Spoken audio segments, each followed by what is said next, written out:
I place before you a vast panorama of the heaven world in the highest octaves of the etheric plane.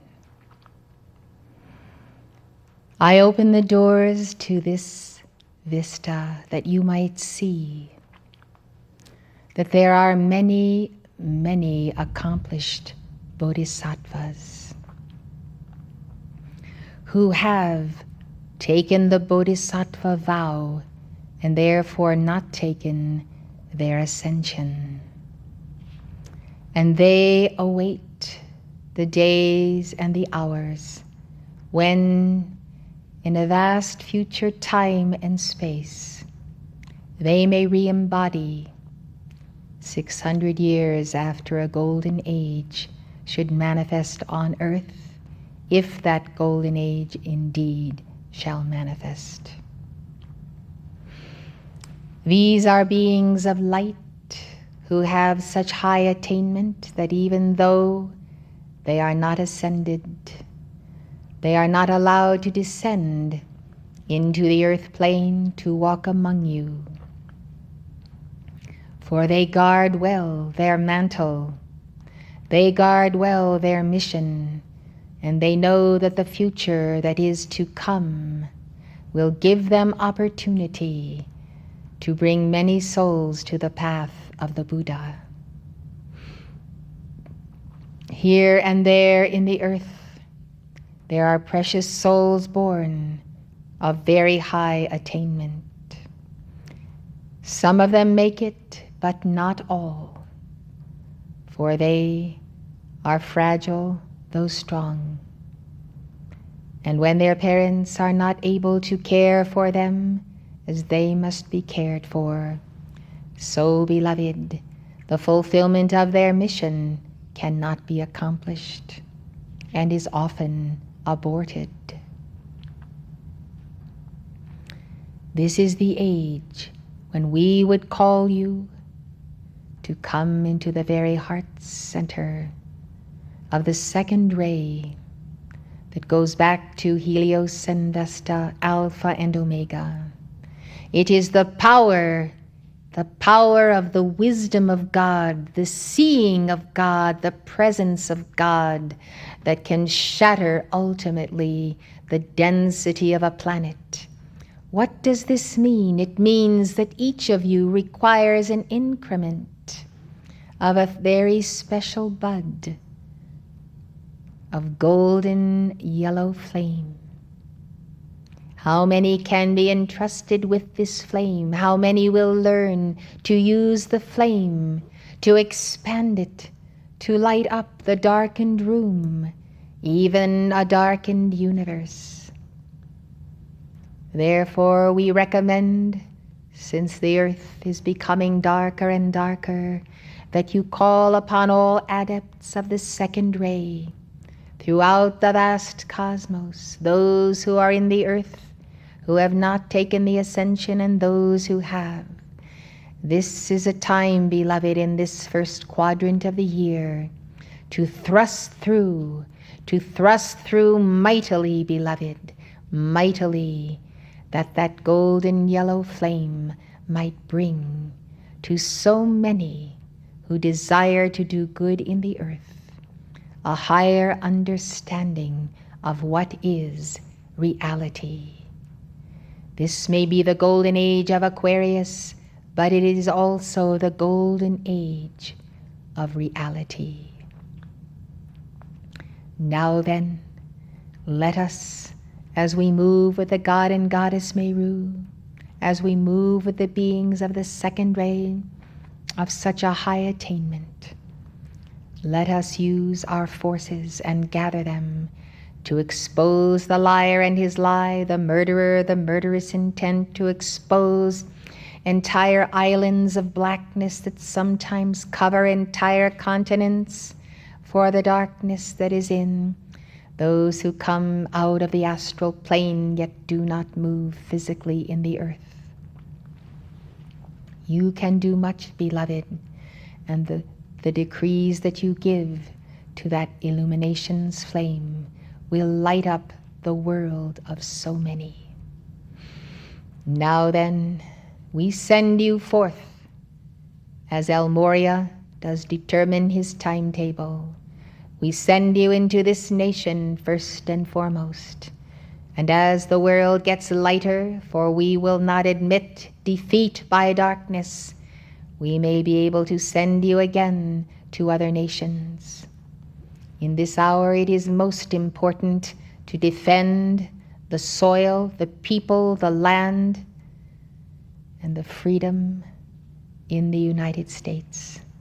For this nation must be protected, for those who would move against her are those who have been for thousands of years in the earth, who did not originate on this planet, came from other worlds, and almost are not reconcilable with those who are in the earth this day.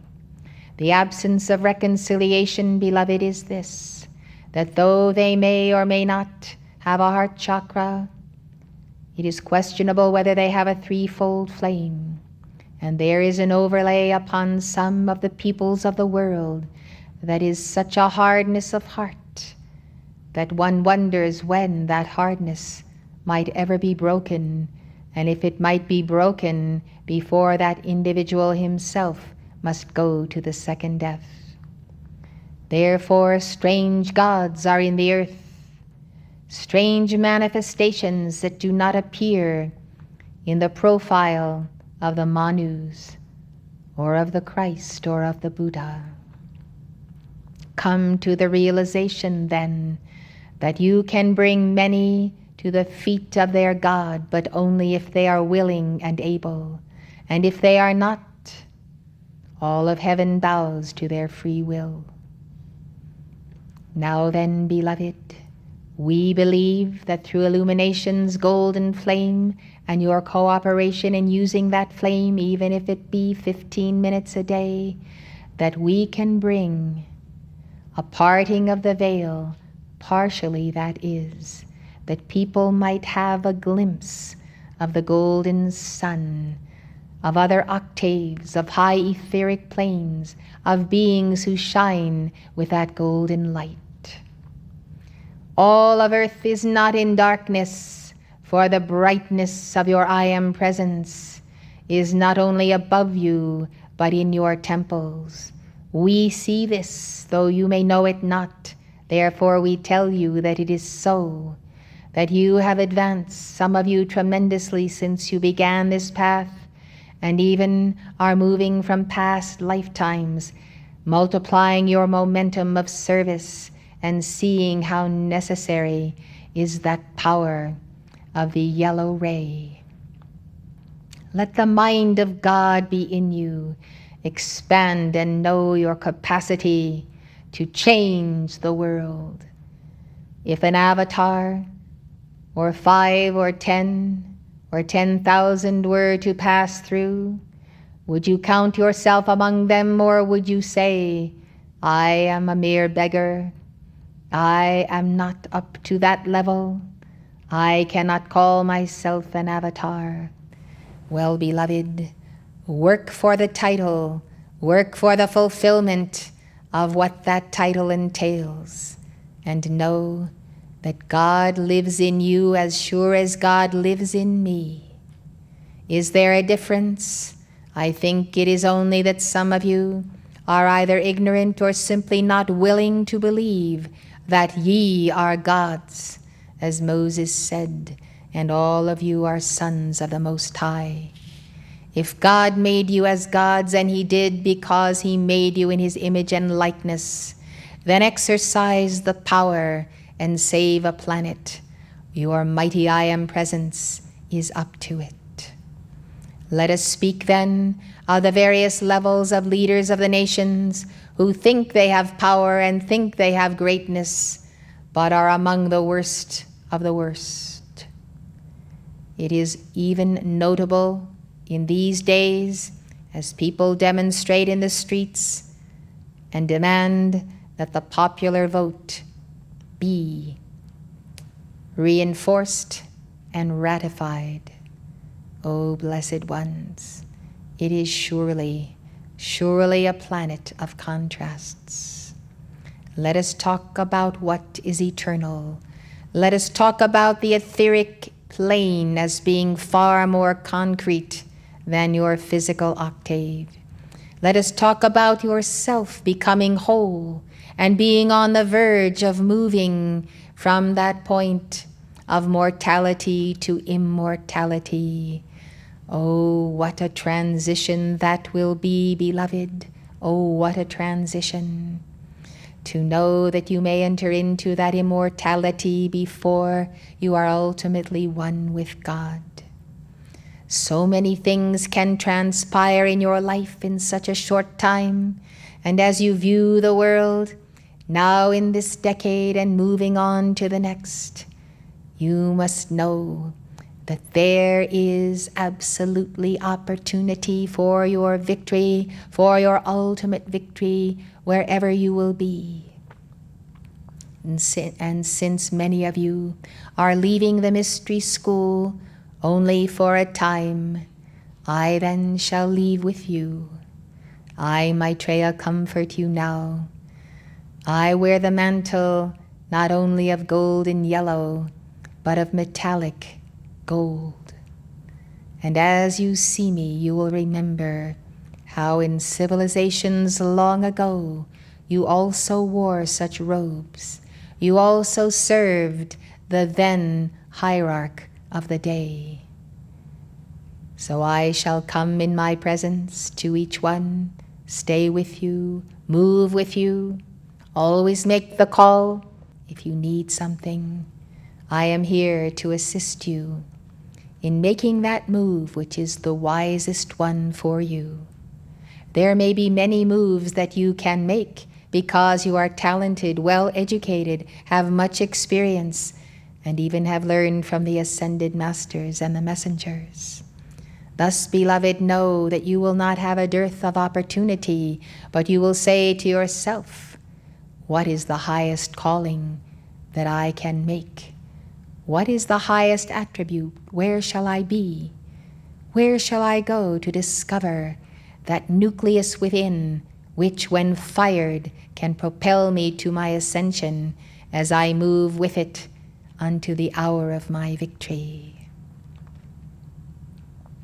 It is my desire then, at the conclusion of this conference, for you to come to my etheric retreat. There I will show you your past, present, and future history.